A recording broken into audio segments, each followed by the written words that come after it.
વડોદરામાં શોભાયાત્રા દરમિયાન થયેલા પથ્થરમારા કેસમાં 15થી વધુ લોકોની અટકાયત. મોડી રાત સુધી ચાલ્યું કોમ્બિંગ. હર્ષ સંઘવીએ કહ્યું, આરોપીઓ સામે કરાશે કડક કાર્યવાહી.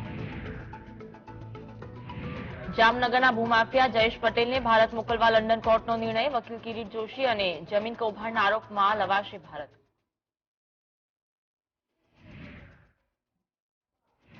ઇન્દોરના બાલેશ્વર મહાદેવ મંદિરમાં છત ધસી પડતા 12 લોકોના મોત, અનેક લોકો થયા ઘાયલ. મૃતકોના પરિવારને 5 લાખ વળતરની જાહેરાત.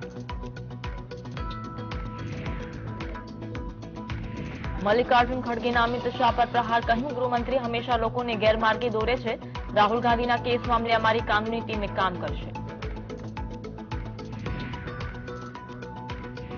પીએમ મોદી નવા સંસદ ભવનની ઓચિંતી લીધી મુલાકાત. 1 કલાકથી વધુ સમય વિતાવી વિવિધ કામોનું કર્યું નિરીક્ષણ. સ્પીકર ઓમ બિરલા પણ રહ્યા હાજર.